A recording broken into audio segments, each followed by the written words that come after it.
क्या होता है कि कई बार जो फॉल्स क्लेम्स होते हैं उनके चक्कर में हम खुद भी फंस जाते हैं। अब आप सुब्रमण्यम स्वामी को कोट कर रहे हैं, 2023 में शी जिनपिंग आए, उनको लेने भी नहीं पहुंचे थे पुतिन। कोई पुरानी तस्वीर हो जिसको कोट करके उन्होंने बात कही है, जहां तक हमारी जानकारी है बता दीजिए गुरु प्रकाश जी, क्योंकि वो कह रहे हैं कि नरेंद्र मोदी को रिसीव करने क्यों नहीं आए। एक मिनट,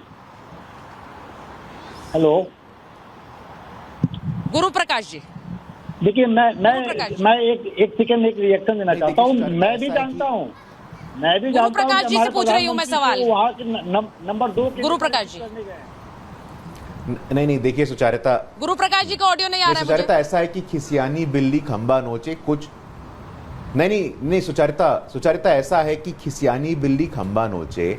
कुछ लोगों का अभ्यास होता है कि भाई कुछ लोग शादी में अकारण फूफा बन जाते हैं, ऐसे बहुत सारे लोग पैनल में बैठे हैं और उनको कोई जवाब देने की आवश्यकता नहीं है। लेकिन हमें एक बात समझने की जरूरत है कि $30 बिलियन का ट्रेड हो रहा है, इंफ्रास्ट्रक्चर का विकास हो रहा है, व्लादिवोस्तोक से चेन्नई ट्रेन आ रही है। तो मुझे लगता है कि आज किसी भी प्रकार से कुछ मनमोहन सिंह जाते तो उनको कौन रिसीव करता था, हम पूछना चाहते हैं।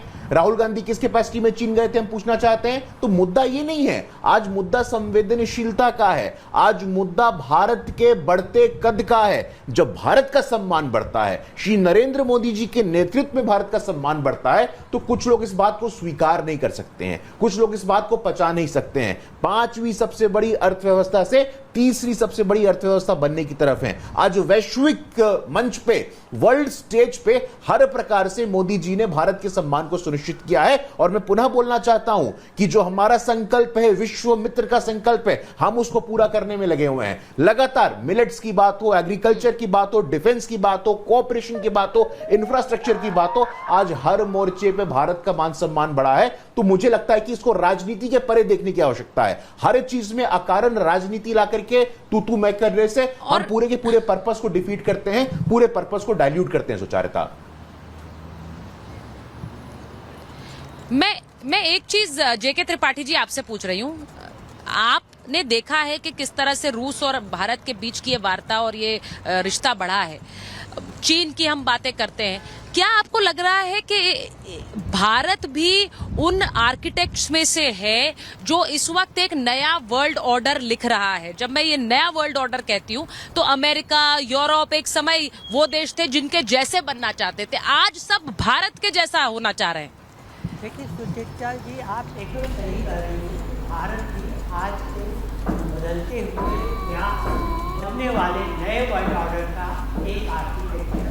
आपको याद होगा जब हम G20 की अवधारणा कर रहे थे, जेके जी की आवाज नहीं आ रही है। शुरुआत हमने की थी ग्लोबल साउथ की मीटिंग। जेके त्रिपाठी जी की आवाज नहीं आ रही है।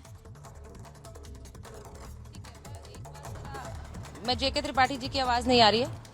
मैं एक बार रोबिंदर जी के पास जा रही हूँ। रोबिंदर जी, जिस वर्ल्ड ऑर्डर की मैं बात कर रही हूँ कि ये जो बदलाव हुआ है ये कैसे हुआ है, इसके पीछे भारत के क्या निर्णय रहे हैं, क्या फैसले रहे हैं, उनमें से एक का जिक्र प्रधानमंत्री ने आज किया भी है कि हमने सस्ता तेल खरीदा है और सस्ता तेल खरीद के हमने काफी हद तक महंगाई पर अंकुश लगाया है, वरना इन्फ्लेशन जिस तरह से पूरी दुनिया में बढ़ा है वो न जाने कहां पहुंच जाता।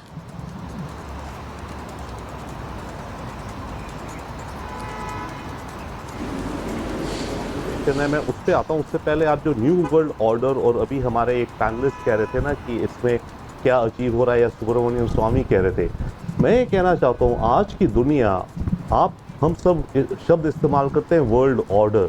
ये वर्ल्ड ऑर्डर नहीं, एक ये मैट्रिक्स बन रहा है।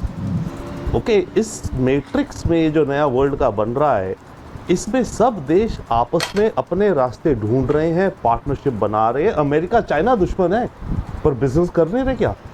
हमारी चाइना से टेंशन है, क्या हम चाइना से ट्रेड नहीं कर रहे? तो दुनिया में इस समय ये जो नया वर्ल्ड ऑर्डर, देखिए ऑर्डर जो शब्द है वो इंडिकेट करता है चीजें सुनिश्चित हैं, फिक्स्ड हैं। अब ये जो दुनिया उथल पुथल होकर के नई दुनिया बन रही है, एक नया मैट्रिक्स बन रहा है। तो पहली बात आई थिंक हमारे देश के अंदर हम सबको ये आई थिंक रियलाइज होना चाहिए और है भी कि हम भी अलग अलग पार्टनरशिप्स करेंगे, करते हैं, किसी से स्ट्रांग होंगी, किसी से कम होंगी, हम नए रास्ते ढूंढेंगे। ये, और आपने भी शब्द यूज करा आर्किटेक्ट, तो ये आर्किटेक्चर बन रहा है नई दुनिया का, that is what. Secondly yes, इस समय इंडिया का जो रोल है, देखिए इंडिया दुनिया की लार्जेस्ट पॉपुलेशन है, बड़ी इकोनॉमी है, मिलिट्री पावर है, जियोपॉलिटिकल है। ऐसे में जब और इंडिया ग्लोबल साउथ का लीडर है, ग्लोबल साउथ के देशों की जो दिक्कतें हैं, ग्लोबल साउथ के लीडर्स ने कहा, ये फिजी में या सॉरी किधर हुआ था, ये जो कन्वेंशन हुआ था पिछले साल इंडो पैसिफिक नेशंस का, वहाँ उन्होंने लिखित में हमारे प्रधानमंत्री को रिक्वेस्ट किया इंडिया को कि भाई आप ग्लोबल साउथ की लीडरशिप लें। तो इंडिया इस समय एक तो अपना वजन है पूरा, उसके अलावा हमारे साथ ग्लोबल साउथ की जो हम कॉमन सेंस लाते हैं, दुनिया के पटल पे रखते हैं, उसका वजन बढ़ गया है। और रशिया को हमारी पार्टनरशिप चाहिए, हमें रशिया की चाहिए, अमेरिका को हमारी पार्टनरशिप चाहिए चाइना को काउंटर करने में, हमें अमेरिका की चाहिए चाइना को काउंटर करने में।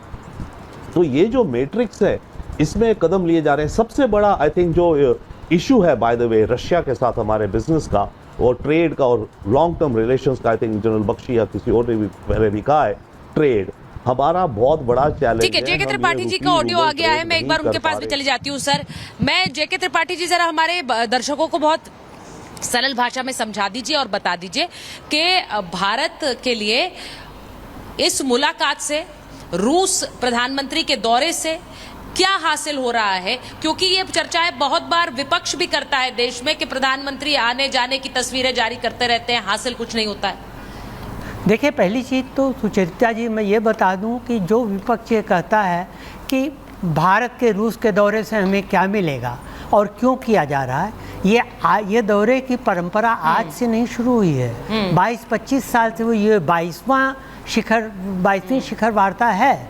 तो ये विपक्ष की सरकार के दौरान से शुरू हुई है और ऐसी वार्ताओं में बैठ करके दोनों देश के राष्ट्राध्यक्ष, शासनाध्यक्ष जो हैं वो चर्चा करते हैं और ये हल निकालने का प्रयास करते हैं कि द्विपक्षीय फायदे को देखते हुए किस तरह से आगे बढ़ा जाए। और यहाँ भी देखिए, जैसे आपने देखा मोदी जी का कहा है, मोदी जी का बयान आया है कि हम तेल के लिए रूस सहमत हुआ है आगे तेल देते रहने के लिए। हालांकि कई लोग कह रहे हैं, विपक्ष के कई लोग कह रहे हैं कि इससे फ़ायदा क्या होगा, हमारा तो व्यापार जो है घाटा रूस के साथ बहुत बढ़ा हुआ है, 60 अरब डॉलर का बढ़ा हुआ है। लेकिन उनको ये समझना चाहिए कि हम जो तेल ले रहे हैं वो $45 पर बैरल पे ले रहे हैं, जबकि आज का रेट जो है $85 है। तो आप ये समझ लीजिए कि ये हमारा घाटा नहीं हो रहा है, ये हम अपनी आर्थिक स्थिरता के लिए हमने ये इंश्योर किया है कि हमारे प्रगति में, हमारे विकास में बाधा न पड़े। एक चीज़। दूसरी चीज़ ये कि आज हालत ये है कि हमारे प्रधानमंत्री पुतिन के सामने बैठ के ये कह सकते हैं कि ये युद्ध का समय नहीं है, गोली बारूद का समय नहीं है, अब नेगोशिएटिंग टेबल पर के बैठ के शांति की बात डिप्लोमेसी से करनी चाहिए। ये बहुत बड़ी चीज़ है। और देखिए, इतना ही नहीं है, ये भी है कि भारत का कद इतना बढ़ा हुआ है कि चाहे एक और अमेरिका हो, चाहे दूसरी ओर रूस हो, दोनों ही एशिया में भारत को अपना दोस्त बनाने को तत्पर हैं। ये बहुत बड़ी चीज़ है। और कई बार विपक्ष के लोग ये भी कहते हैं कि अब समय आ गया है भारत को इसमें मध्यस्थता करनी चाहिए। मैं ये कहता हूँ, मध्यस्थता करने के लिए 3 चीज़ें ज़रूरी होती हैं। पहला कि कैपेबिलिटी हो, शक्ति हो, सामर्थ्य हो। दूसरा ये कि आपकी इच्छा हो। और तीसरा ये कि आप उसमें कूदने के लिए तैयार हो। हमारे पास दोनों चीज़ है पहली, लेकिन तीसरी चीज़ हम मुझे तो लग रहा है कि नहीं करते। तीसरी चीज बिल्कुल जैसा आप कह रहे हैं कि ये सारी चीजें भारत में मौजूद है, इसीलिए शायद यहाँ पर भी ये चर्चाएं हो रही थी कि क्या भारत वो मध्यस्थता करा सकता है। लेकिन सबसे बड़ी बात यह है कि जो पश्चिमी देश हैं उन्होंने एक तरह से प्रतिबंध रूस पे लगा दिए, यूरोप ने प्रतिबंध लगा दिए, लेकिन रूस की अर्थव्यवस्था पर उसका क्या असर पड़ा है? रूस की अर्थव्यवस्था पर तो उसका असर नहीं पड़ रहा। रूस की अर्थव्यवस्था तो और बेहतर होती जा रही है, उसमें जिस तरह से सुधार हो रहा है ये अपने आप में एक पहेली की तरह है। और इसीलिए रूस जब आगे बढ़ रहा है तो भारत और रूस अगर साथ हाथ पकड़कर आगे बढ़ते हैं, तभी मैं कह रही हूं कि क्या एक वर्ल्ड डायनामिक्स बदल रहा है। विश्व में देखने का जो एक नजरिया है देशों को, जिस नजर से एक बार कभी अमेरिका और यूरोप को देखा जाता था, वो आज भारत को देखा जा रहा है, इसमें कोई दो राय नहीं है।